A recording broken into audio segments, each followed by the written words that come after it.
Good morning students. आज आप लोग की फर्स्ट लाइव क्लास है, तो आप लोग ज्वाइन कर लीजिए। और आज हम लोग डिस्कस करेंगे फर्टिलाइजेशन एंड इम्प्लांटेशन के बारे में, जो कि चैप्टर का लास्ट टॉपिक है। ठीक है, तो डिस्कस करेंगे हम फर्टिलाइजेशन एंड इम्प्लांटेशन।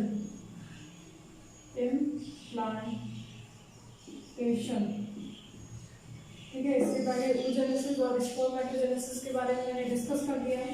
एक बार थोड़ा सा कंपैरेटिव अकाउंट आप लोग देख लीजिए इसका। स्पर्मेटोजेनेसिस एंड oogenesis बहुत इजी है, आप लोग को कंफ्यूज नहीं होना है। ठीक है, तो स्पर्मेटोजेनेसिस की स्टार्टिंग कहाँ से होती है? स्पर्मेटोगोनिया से।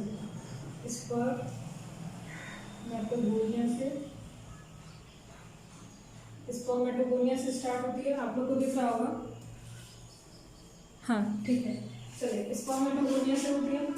स्पर्मेटोगोनिया के बाद ये क्या बनाता है? डिफरेंशिएट होकर प्राइमरी स्पर्मेटोसाइट बनाएगा। प्राइमरी स्पर्मेटोसाइट बहुत इंपॉर्टेंट टॉपिक है नीट के एग्जाम के लिए भी और बोर्ड के एग्जाम के लिए भी, इसलिए ध्यान से आप लोग पढ़िएगा इसको। ठीक है, इजी बहुत है। स्पर्मेटोगोनिया से स्टार्ट होती है स्पर्मेटोजेनेसिस की। ठीक है, यहाँ पे स्पर्मेटोगोनिया जो होते हैं वो डिफरेंशिएट होते हैं और डिफरेंशिएट होकर क्या बनाएंगे? Primary spermatocyte. प्राइमरी स्पर्मेटोसाइट के बाद क्या बनता है? सेकेंडरी स्पर्मेटोसाइट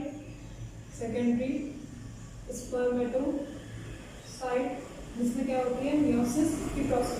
ठीक है, मियोसिस की प्रोसेस होगी। ये जो प्राइमरी स्पर्मेटोसाइट है ये मियोसिस करेगा, मियोसिस फर्स्ट करेगा और मियोसिस फर्स्ट करने के बाद ये सेकेंडरी स्पर्मेटोसाइट का फॉर्मेशन करेगा। अब ये जो सेकेंडरी स्पर्मेटोसाइट है इसमें मियोसिस सेकंड होती है। ठीक है, मियोसिस सेकंड होती है और मियोसिस सेकंड होने के बाद ये क्या बनाता है? स्पर्मेटिड्स बनाएगा। क्या बनाएगा? स्पर्मेटिड्स, जो कि इमेच्योर स्पर्म होते हैं, इमेच्योर स्पर्म। ठीक है, अब स्पर्मेटिड्स के बाद क्या बनता है? स्पर्मेटोजोआ आपको बताया था। स्पर्मेटिड्स इमेच्योर स्पर्म होते हैं, मतलब कि जो स्पर्म बना है इसमें क्या होती है? टेल नहीं होती है। तो नेक्स्ट स्टेप में क्या होता है? टेल की एडिशन होती है। ठीक है, टेल क्या होता है? ऐड होता है, जो कि क्या कहलाता है? स्पर्म या फिर स्पर्मेटोजोआ कहलाता है। ठीक है, तो ये होता है आपका स्पर्मेटोजेनेसिस। बस इतना सा है। नेक्स्ट इसके बाद जो oogenesis होती है वो भी रिसेंबल करती है किससे? स्पर्मेटोजेनेसिस से। यहाँ पे देखिए, स्पर्मेटोजेनेसिस की स्टार्टिंग कहाँ से हुई थी? स्पर्मेटोगोनिया से। यहाँ पे किससे होगी? oogoनियम से। oogoनियम। ठीक है, और जितना भी एग का फॉर्मेशन होता है वो बिफोर बर्थ ही होता है फीमेल्स की बॉडी के अंदर। तो oogoनियम के बाद ये क्या बनाएगा? डिफरेंशिएट होकर माइटोसिस होगी और माइटोसिस होने के बाद ये जो oogoनियम है डिफरेंशिएट करते हैं और डिफरेंशिएट करने के बाद क्या बनाएंगे? Primary oocyte। ठीक है, प्राइमरी oocyte, जैसे कि इसमें बना था प्राइमरी स्पर्मेटोसाइट। अब ये जो प्राइमरी oocyte है ये क्या बनाएगा? सेकेंडरी oocyte बनाएगा। सेकेंडरी oocyte का फॉर्मेशन कैसे होगा? मियोसिस फर्स्ट से। बट जब ये क्या होता है? मियोसिस फर्स्ट करना चाहता है तो मियोसिस फर्स्ट के टाइम, ठीक है, मियोसिस फर्स्ट के टाइम में कुछ फेवरेबल कंडीशंस इसको नहीं मिलती है और फेवरेबल कंडीशंस ना मिलने की वजह से ये क्या होता है? अरेस्ट कंडीशन में आ जाता है। ठीक है, ये क्या हो जाता है? अरेस्टेड हो जाता है। ठीक है, वहीं पे क्या हो जाएगा? सस्पेंड हो जाएगा, रुक जाएगा। ठीक है, किस स्टेज में रुकता है ये? मियोसिस फर्स्ट के प्रोफेज में। ठीक है, प्रोफेज फर्स्ट में क्या हो जाता है? ये अरेस्ट कंडीशन में आ जाएगा। अब देखिए, जैसे ही क्या होता है? प्राइमरी oocyte अरेस्ट कंडीशन में आता है, कुछ कंडीशंस ना मिलने की वजह से यहाँ पे क्या होता है? कुछ फॉलिकल्स का डेवलपमेंट होने लगता है। ये क्या है? प्राइमरी oocyte है। ये जो प्राइमरी oocyte है जैसे ही क्या होता है? अरेस्ट कंडीशन में आता है, इसके बाहर क्या होता है? कुछ ग्रेनुलोसा सेल की एडिशन होने लगती है। ग्रेनुलोसा सेल की एडिशन होने लगती है, जिसको क्या कहेंगे? Primary follicle. क्या कहते हैं? Primary follicle.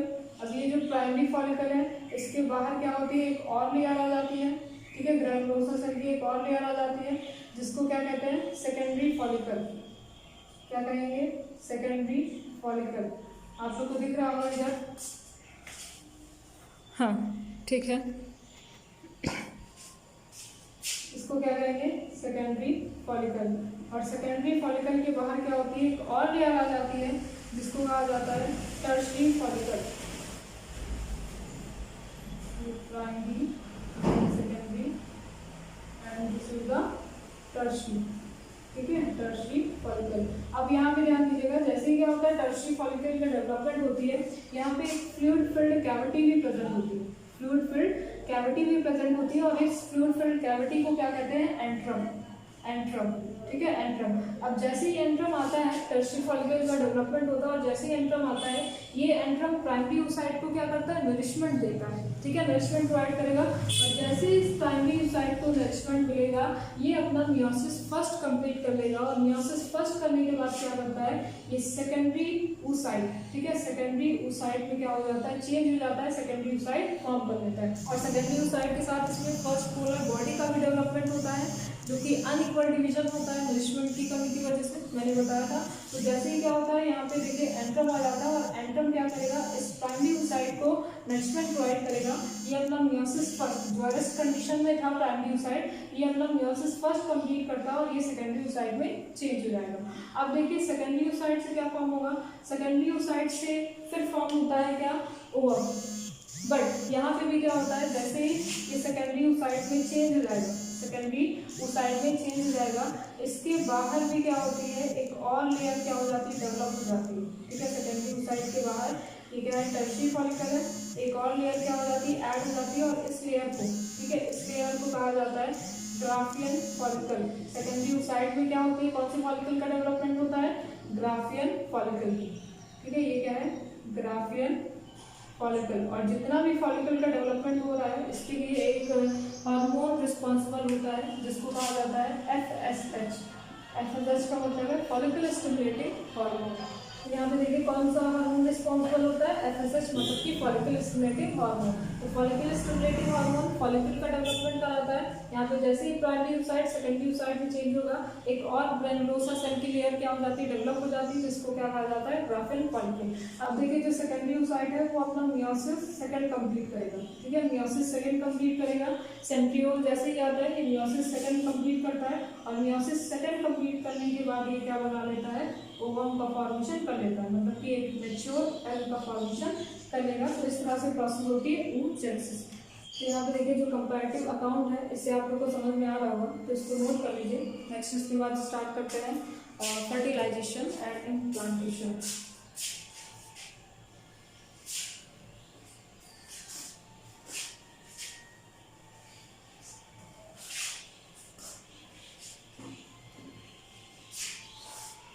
आप लोग नोट करते रहिएगा।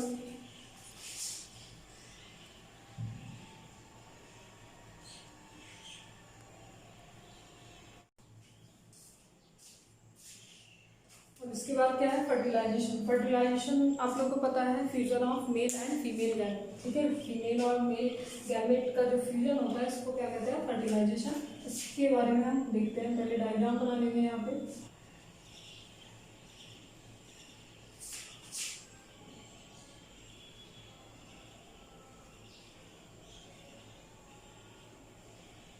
This is the fingering,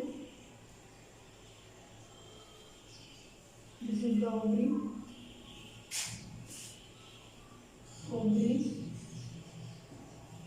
fingering,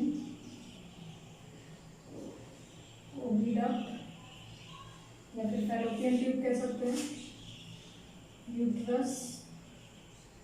uterus के अंदर क्या होती है, सबसे अंदर वाली लेयर, सबसे अंदर वाली जो लेयर होती है, इसको क्या कहेंगे, endometrium layer, endometrium layer. This is the cervix, जो कि एंड पार्ट होता है यूट्रस का, and this opening is called vagina.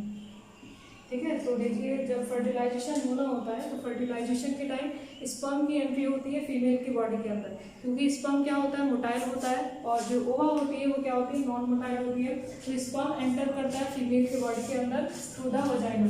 Vagina के थ्रू क्या होता है, इसकी एंट्री होती है, और एंट्री होने के बाद यूट्रस से होते हुए ये कहाँ पर पहुंचेगा, फैलोपियन ट्यूब पर पहुंचेगा। अब यहाँ से देखिए जो ओवरी होती है, ओवरी हर मंथ क्या करती है, एग रिलीज करती है।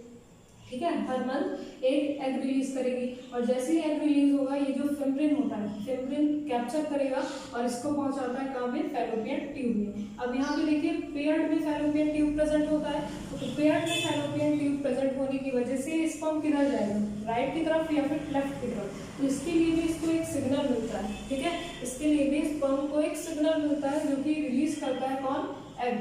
ठीक है, एग से एक सिग्नल रिलीज होता है जिसको कहते हैं फर्टिलाइजेंट, एक केमिकल सब्सटेंस होता है जिसको कहते हैं फर्टिलाइजेंट, जो कि प्रोटीन नेचर का होता है, प्रोटीन नेचर का होता है। तो ये जो फर्टिलाइजेंट है जैसे ही क्या होगा, रिलीज होगा, ये स्पर्म को पता चल जाता है कि एग राइट साइड है या फिर लेफ्ट साइड है। तो जैसे ही क्या होता है, फर्टिलाइजर रिलीज होगा, ये भी स्पर्म में क्या करेगा, एंटी फर्टिलाइजर रिलीज करता है, एंटी फर्टिलाइजर रिलीज करेगा और अट्रैक्ट हो जाता है एग की तरफ और जाके क्या करता है, फ्यूजन कर लेता है इस एग की तरफ। यहाँ पे देखिए जो स्पर्म का एक्साइटमेंट होता है, ठीक है, स्पर्म का जो एक्साइटमेंट है इसको कहा जाता है कैपेसिटेशन। ठीक है, कैपेसिटेशन, स्पर्म के एक्साइटमेंट को क्या कहेंगे, कैपेसिटेशन।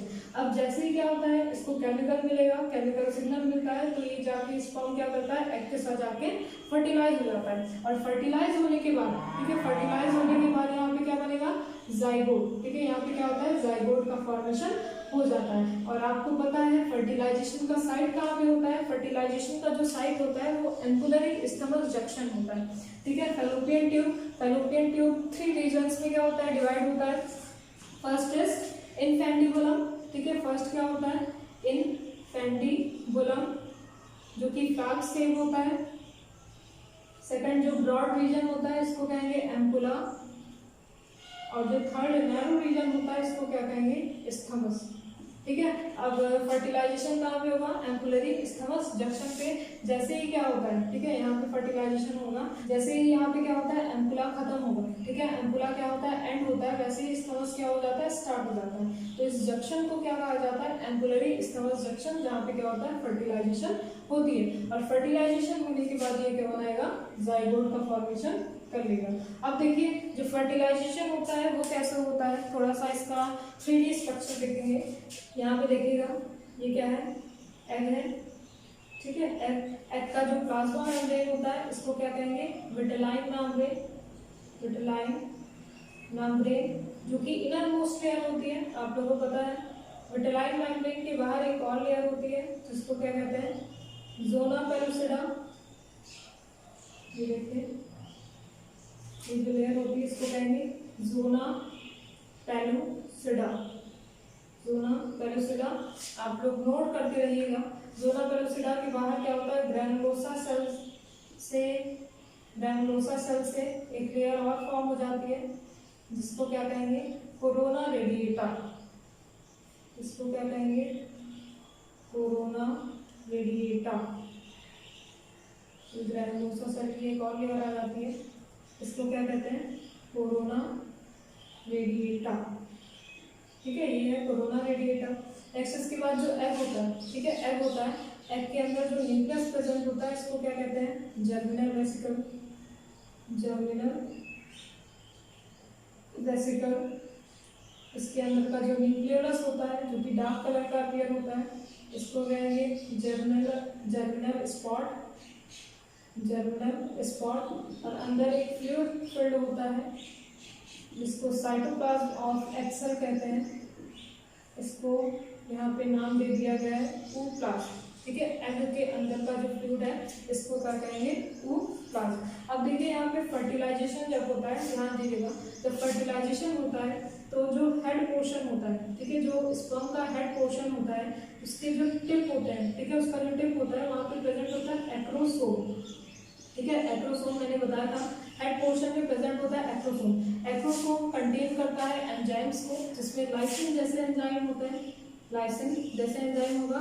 अब ये जो एक्रोसोम है, जो लाइसिन एंजाइम है, जैसे ही क्या होता है, जो स्पर्म का हेड पोर्शन है ये एग से जाके क्या होता है, अटैच होता है, एग से जाके अटैच होता है। यहाँ से लाइसिन एंजाइम क्या करेगा, ये रिलीज करेगा लाइसिन एंजाइम जैसे ही क्या करता है, रिलीज करता है, यहाँ पे देखिए जो लेयर है कोरोना लिविएटा और जोना पेलुसिडा, ये इसको पेनिट्रेट करते हुए क्या करेगा, अंदर जाएगा। और पेनिट्रेट करने के बाद जब जैसे ही क्या होता है, अंदर जाता है, अंदर पहुंचता है, ये स्टेल को, ठीक है, स्टेल को यहाँ से क्या कर देगा, डीअटैच कर देता है। जैसे ही क्या करता है, ये स्पर्म जोना पेलुसिडा की लेयर को पेनिट्रेट करके अंदर पहुंचेगा, ये स्टेल को क्या कर देता है, वहां से डीअटैच कर देगा, रिमूव कर देगा, क्योंकि टेल का काम यहाँ पे खत्म हो चुका है। तो टेल को बाहर छोड़ देता है और यहाँ पे जो न्यूक्लियस, इसके अंदर जो न्यूक्लियस प्रेजेंट होता है स्पर्म के अंदर, इसको रिलीज कर देता है कहाँ पे, एग सेल के अंदर, ठीक है, एग सेल के अंदर रिलीज कर देगा। और यहाँ पे देखिए जैसे ही रिलीज हो जाता है न्यूक्लियस, वैसे ही जो जोना पेलुसिडा की लेयर होती है फिर से क्या हो जाती है, लॉक हो जाती है, ठीक है, फिर से ये क्या हो जाएगी, लॉक हो जाएगी। लॉक इसलिए हो जाएगी क्योंकि जो बाहर स्पर्म है, ठीक है, वो एंट्री ना कर पाए एग के अंदर, इसलिए क्या होती है, जोना पेलुसिडा की लेयर क्या होती है, फिर से इस तरह से लॉक हो जाती है।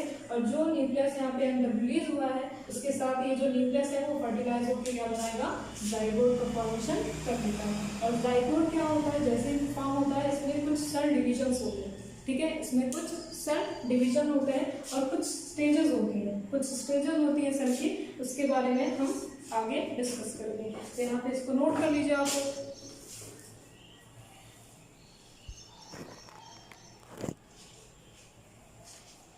इसको आप कर रहे हैं।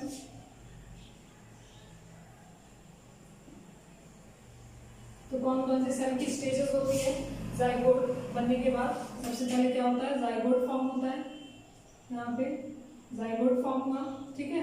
ये जो जाइगोट है वो डिवाइड होता है और डिवाइड करने के बाद 2 सेल स्टेज का फॉर्मेशन कर लेगा। और ये जो 2 सेल स्टेज होता है, ठीक है, 2 सेल स्टेज होता है, इसको कहा जाता है ब्लास्टुला, सॉरी ब्लास्टोमर, क्या कहेंगे, ब्लास्टोमर, ठीक है। ये जो 2 सेल स्टेज होता है इसको कहते हैं ब्लास्टोमर। अब ये जो 2 सेल स्टेज है, ठीक है, ये ईच सेल क्या होता है, फर्दर डिवाइड करके 2 सेल बनाता है। तो कितने सेल हो जाएंगे, 4 सेल हो जाएंगे। तो जो 4 सेल स्टेज होता है, 4 सेल स्टेज होगा, इसको कहा जाता है 4 ब्लास्टोमियर, 4 सेल स्टेज होगा, इसको कहेंगे 4 ब्लास्टोमर, 4 ब्लास्टोमर। अब ये जो 4 ब्लास्टोमर है, ये ईच सेल को डिवाइड करेगा, ठीक है, ईच सेल डिवाइड होकर कितने सेल फॉर्म होंगे, 8 सेल का फॉर्मेशन हो जाएगा। और ये जो 8 सेल स्टेज है, ठीक है, ये जो 8 सेल स्टेज है, इसको कहा जाता है मोरुला, क्या कहेंगे, मोरुला। ये जो 8 सेल स्टेज होती है इसको कहते हैं मोरुला। अब ये जो मोरुला है, ये 8 से क्या होगा, 16 सेल स्टेज में आएगा। 16 सेल स्टेज में, 16 सेल स्टेज, और ये जो 16 सेल स्टेज होता है इसको कहते हैं गैस्ट्रुला, गैस्ट्रुला। और 16 से ये 32 सेल स्टेज में आएगा, 16 से 32 सेल स्टेज में आएगा, जिसको कहेंगे ब्लास्टोसिस्ट, जिसको क्या कहेंगे, ब्लास्टोसिस्ट या फिर ब्लास्टुला, या फिर क्या कहेंगे, ब्लास्टुला।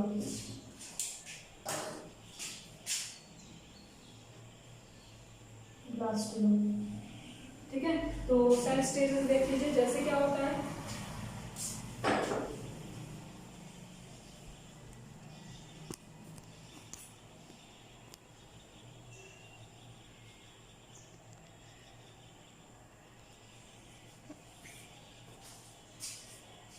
तो कौन कौन सी सेल स्टेजेस आती हैं? सबसे पहले जो जाइगोट है, जब सीजन के बाद फर्टिलाइजेशन होने के बाद जाइगोट बन जाता है तो कुछ सेल स्टेजेस आती हैं, जिसमें क्या होता है, सबसे पहले 2 सेल स्टेज आएगा। 2 सेल स्टेज को क्या कहेंगे, ब्लास्टोमियर। 2 सेल जो होता है वो फिर से फर्दर डिवाइड होगा और 4 सेल स्टेज बनाएगा, जिसको कहेंगे 4 ब्लास्टोमियर। 4 से 8 सेल बनेंगे, जिसको कहेंगे मोरुला।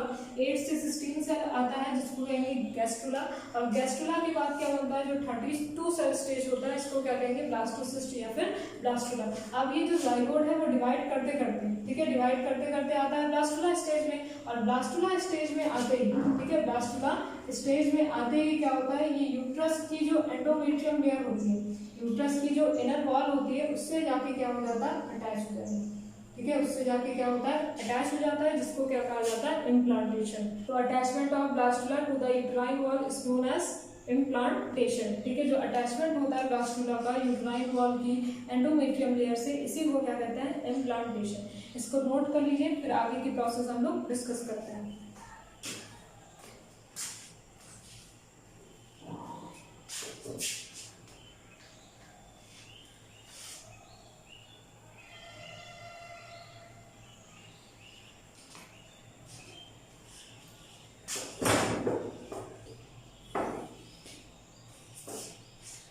अब देखिए जैसे ही क्या होता है, इम्प्लांटेशन हो जाता है, ठीक है। यहाँ पे ध्यान दीजिएगा, ठीक है। जैसे ही क्या होता है, इम्प्लांटेशन हो जाता है, इम्प्लांटेशन होने के बाद, ठीक है, इसके अंदर, ठीक है, ये जो ब्लास्टोसिस्ट है, इसके अंदर क्या होती है, एक लेयर डेवलप होने लगती है जिसको कहा जाता है ट्रोपोब्लास्ट, ठीक है। क्या कहेंगे, ट्रोपोब्लास्ट, इसको कहते हैं ट्रोपोब्लास्ट, ट्रोपोब्लास्ट, ठीक है। जैसे क्या होता है, इम्प्लांटेशन होता है, उसके बाद इसके अंदर, ठीक है, ब्लास्टुला के अंदर ही क्या होती है, लेयर डेवलप होना शुरू कर देती है जिसको कहा जाता है ट्रोपोब्लास्ट। और ट्रोपोब्लास्ट के अंदर, ठीक है, सेल के अंदर बहुत सारे सेल्स डेवलप होना शुरू हो जाते हैं जिसको कहते हैं इनर सेल मास। क्या कहेंगे, इनर सेल मास। और इनर सेल मास, और जब ट्रोपोब्लास्ट डेवलप होने के बाद क्या होता है, ये अटैचमेंट करता है, और अटैचमेंट होने के बाद क्या होता है, इसमें कुछ फिंगर लाइक प्रोजेक्शन क्या होते हैं, डेवलप हो जाते हैं, ठीक है। फिंगर लाइक प्रोजेक्शन डेवलप हो जाते हैं जिसको कहा जाता है chronic villi, chronic villi, chronic villi. यहाँ पे ध्यान दीजिए, जो इम्प्लांटेशन है, ठीक है, ये जो ब्लास्टुला है, जैसे ये अटैच होता है तो इसमें ट्रोपोब्लास्ट और इनर सेल मास डेवलप हो जाता है, और इनर सेल मास और ट्रोपोब्लास्ट डेवलप होने के बाद इसमें बाहर की तरफ, ठीक है, बाहर की तरफ कुछ फिंगर लाइक प्रोजेक्शन का डेवलपमेंट होने लगता है जिसको कहा जाता है क्रोनिक विलाई। और ये जो क्रोनिक विलाई है, ठीक है, ये जो क्रोनिक विलाई है, ये यूट्राइन टिश्यू से अटैच होके, ठीक है, यूट्राइन टिश्यू, ठीक है, यूट्राइन टिश्यू से अटैच होके या फिर कह सकते हैं फ्यूज होके, ठीक है, फ्यूज होके क्या बनाता है, प्लेसेंटा का फॉर्मेशन करता है। क्या करता है, प्लेसेंटा का फॉर्मेशन। तो प्लेसेंटा का फॉर्मेशन कैसे होगा, प्लेसेंटा का फॉर्मेशन होता है क्रोनिक विलाई और यूट्राइन टिश्यू के फ्यूज होने से, ठीक है। फ्यूज होने से क्या बनेगा, प्लेसेंटा का फॉर्मेशन हो जाता है। अब देखिए यहाँ पे जो एम्ब्रियो है, ठीक है, ये जो एम्ब्रियो होता है, इसमें जर्मिनल लेयर फॉर्म होना शुरू हो जाती है, एम्ब्रियोनिक डेवलपमेंट होता है। आगे एम्ब्रियोनिक डेवलपमेंट में क्या होता है, जर्म लेयर फॉर्म होना शुरू हो जाती है, और जब जर्म सेल, ठीक है, जर्म सेल फॉर्म होना शुरू हो जाती है तो इसमें सबसे पहले 3 तरह की जर्म सेल फॉर्म होती है, ठीक है, 3 तरह की जर्म सेल फॉर्म होती है। इसको कहते हैं endoderm, mesoderm, mesoderm and ectoderm, ठीक है। जब एम्ब्रियोनिक डेवलपमेंट हो रहा होता है इसके बाद तो सबसे पहले 3 तरह की जर्म लेयर फॉर्म होती है, endoderm, mesoderm and ectoderm. Endoderm inner most layer होगी, मेसोडर्म मिडिल लेयर होती है, और सबसे बाहर वाली जो लेयर होती है इसको क्या कहा जाता है, एक्टोडर्म, ठीक है। एंडोडर्म जो होती है, ठीक है, एंडोडर्म जो होती है वो नर्व्स वगैरह का फॉर्मेशन करती है। जो मेसोडर्म होगा उस लेयर से कोई अलग ऑर्गन का फॉर्मेशन होगा जैसे कि हार्ट, और सबसे पहले क्या होता है, इसमें हार्ट का डेवलपमेंट होता है, ठीक है, हार्ट का डेवलपमेंट होगा। हार्ट के बाद क्या होता है, लिम्स का डेवलपमेंट होना शुरू हो जाता है, ठीक है, लिम्स आ जाते हैं, और लिम्स आने के बाद इसमें ऑर्गन सिस्टम, ठीक है, ऑर्गन सिस्टम का डेवलपमेंट हो जाता है 3 मंथ्स में, ठीक है। विदिन 3 मंथ्स इसमें ऑर्गन सिस्टम डेवलप हो जाता है, और जब सारे ऑर्गन्स डेवलप हो जाते हैं तो उसको क्या कहा जाता है, फीटस, क्या कहते हैं, फीटस, ठीक है। फीटस का डेवलपमेंट इसमें हो जाएगा इस तरह से। देखिए फीटस क्या हो जाता है, डेवलप हो जाता है,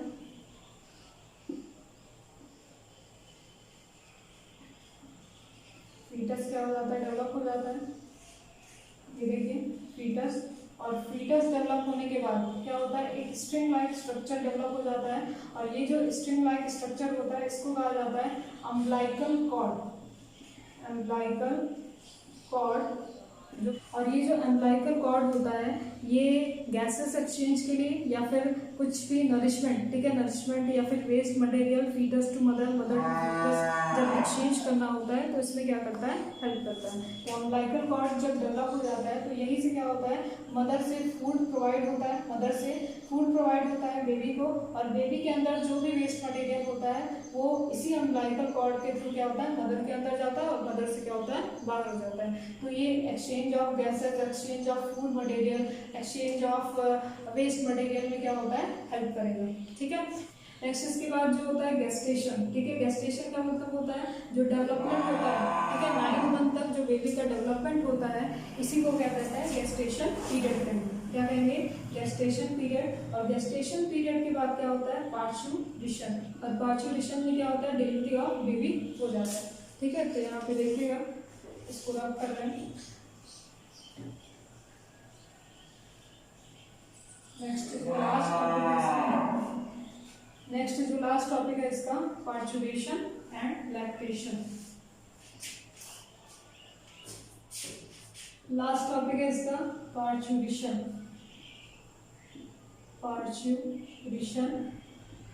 एंड लैक्टेशन।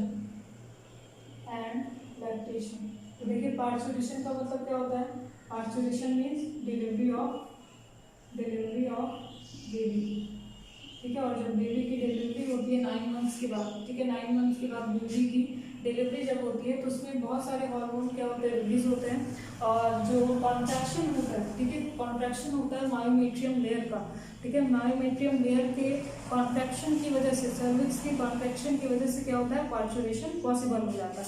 तो यहाँ पे देखिए एक हार्मोन होता है ऑक्सीटोसिन, और ये जो ऑक्सीटोसिन होता है इट इज रिस्पॉन्सिबल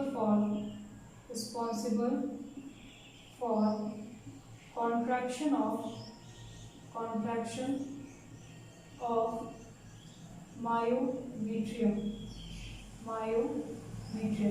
ठीक है। मायोमेट्रियम जो लेयर होती है उसके कॉन्ट्रैक्शन होने की वजह से क्या होता है, जो पार्चुरेशन होता है वो पॉसिबल हो पाता है। नेक्स्ट इसके बाद क्या है, लैक्टेशन, ठीक है। लैक्टेशन का मतलब क्या है, मिल्क प्रोडक्शन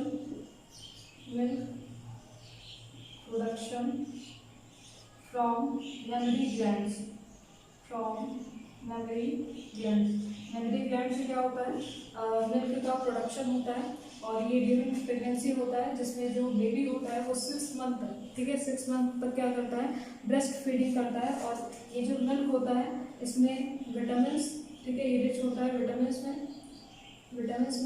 प्रोटीन्स में और एंटीबॉडी, ठीक है। इसमें क्या होती है, एंटीबॉडी होती है जो कि किसी भी बेबी को डिजीज से क्या करती है, दूर रखती है या फिर इसको प्रोटेक्ट करेगी। तो जो एंटीबॉडी होती है वो बेबी को क्या करती है, प्रोटेक्शन प्रोवाइड करती है किसी भी डिजीज से। तो ये था आपका last topic, parturition and lactation. और आप लोग अपना नेम और रोल नंबर कमेंट बॉक्स में मेंशन करेंगे। और अगर कोई भी डाउट है तो आप लोग कमेंट बॉक्स में पूछ सकते हैं। इसके बाद नेक्स्ट टॉपिक हम लोग नेक्स्ट क्लास में डिस्कस करेंगे।